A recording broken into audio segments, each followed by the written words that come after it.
today Dr. Daniel Laury, a gynecologist from Medford, Oregon, who specializes in geriatric gynecology. I didn't even know that was a specialty, but yes, the day has come, and sexual dysfunction is speaking to us about senior sex. And as we're getting older and older, our favorite subject we know is changing. So he's going to tell us all about it. Dr. Daniel Laury. Okay, thank you. So, to give you a little background, how's the sound back there? Good? Alright, so to give you a little bit of background, I'm going to try to use the laser pointer. Good. Where it says a geriatric gynecologist, the publisher made that up. It is not a specialty. Okay? Alright. That meant you were very old. Okay, so now, slides, you're going to give me your feedback on some of these slides. Each slide means something to help me as a mnemonic. Some of them will be rather poor jokes, and you will probably let me know. So you'll quickly see what I'm talking about. So the first slide is who am I? So I have to give you my credibility. That's actually a great gray juvenile owl in our backyard in Medford. So that's the biggest owl in North America. And they're not very smart. They typically die of malnutrition because they eat little mice for the biggest owl. So it's kind of sad. I try to help them out whenever I can. So who am I? Well, I put together a little list of some of the things. You can't read them all. That's not the intent. Was not to have you read it all, but to show you some credibility issues. So I finished school. I went to med school, etc., etc. Fellow in a bunch of the medical societies. A few of you know about Life Extension Foundation. For years, I was on their scientific advisory board.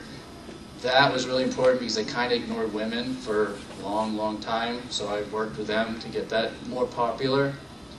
I do teaching. I'm actually OHSU infertility satellite. That's not geriatric, that's infertility.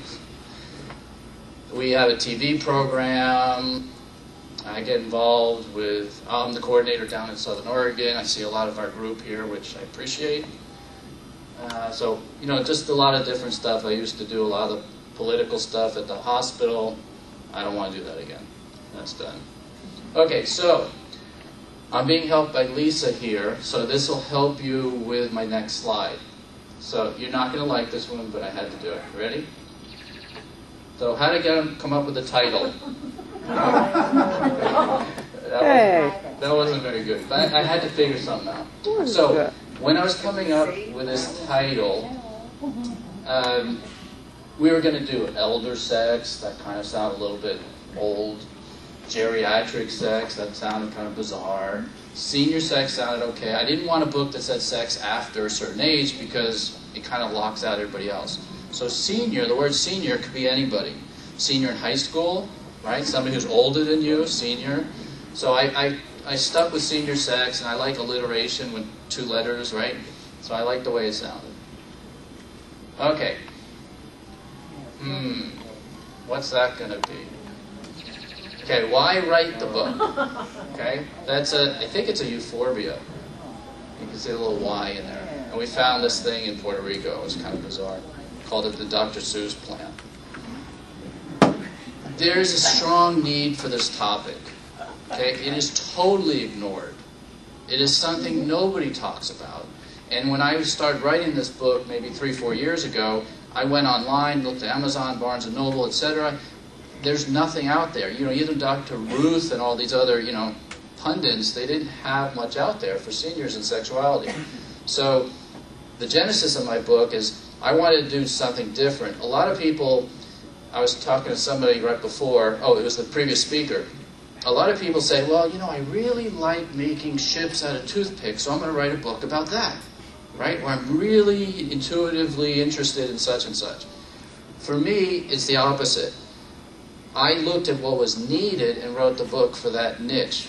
And so I did it differently, and I'm hoping that's going to help people because, the toothpick thing, it's interesting, but what's your audience? This is something that's really needed. Okay, Dr. Kadish is not here, but he lent me a very cool piece of machinery that looks at infrared, so heat. So this one, you're not going to like this one either. So writing the book, okay, yeah, I didn't think so. Oh, I had to figure something out. So writing the book, there's a lot of you I know have been interested, either have written, or are interested in writing, and people always come up to me to talk to about this stuff after. Writing a book is a very, very big commitment. In general, these books, you write it again, you write it a third time, it usually takes 3 to 6 rewrites. Then, your publisher says, I don't like this, I don't like that, get rid of this, I'm going to change this. So you got to rewrite it again. There's editors that say, I don't like your English. Like, your witches should be that. And they go through this. And so it's a very, very big commitment. This little book took about 2 years of my life to do this. I mean, every day, every night, I worked on it for about 1 to 2 years. So it's, for those of you interested, it's a big commitment. I don't discourage you. I'm just saying it's not something you're going to do over the weekend. All right. This one is obvious. What is normal, right? So I've written these chapters in kind of the way people, in my practice, I'm a gynecologist down in Medford, how people have approached me and asked all these questions. So I put them together. So one of the things that people often don't understand is what is normal. And so education is really key. So the 2 most common things is, well, are we normal? We only have sex, once a year, once a day, whatever the range is. So we have to educate people what is normal. But remember that normal is Gaussian. So we have about 10%, 3 to 10% of people have never had sex in their lives. And we have patients that have it 3 times a day. I mean, they tell me 3 times a day, that's normal for them. But obviously, most people are somewhere in the middle. So for those who are interested, it's twice a week as average. Kids reduce that frequency. And as we get older, our frequency reduces as well. And those who are very interested, it's Thursday and Sunday. So, for whatever reason. Actually, there are some theories as to why. The Thursday is felt to be a paycheck thing.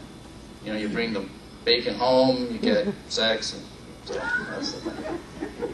So, what is normal? You're serious about Thursday and Sunday? Yeah, it is Thursday and Sundays. Damn! Sundays is when? When you have energy, because you got Yeah, you got your sleep. Good. Tying into the last thing. That's good. So what else is normal? Well, one of the things, and the most common question I get is, and when they finally talk to me, because this is a subject a lot of people are uncomfortable with, is, well, we're having sex, but I don't get much out of it. And in women, 30% of women, only 30% approximately will have an orgasm with intercourse. Okay? That's normal. And these women come in and say, oh, thank goodness you told me. I thought I was bizarre, different, weird, this kind of thing. So normal is important. Oh, this is interactive, by the way. Lisa's got papers out with questions, but we can stop so it's more relevant. So just, and if you're embarrassed, the trick is to say, I have a friend who has this problem. So that works really well. Okay, so that's what's normal. I sometimes have to educate people. The other day, before I came here, Thursday, I had a 38-year-old woman who didn't know her anatomy. She's had 3 kids. She's had 1 husband. I think that was 1 kid, 3 husbands. No, it's 3 kids, 1 husband. And she didn't know her own anatomy. So we had to go through a little anatomy lesson. And so it's important to educate people.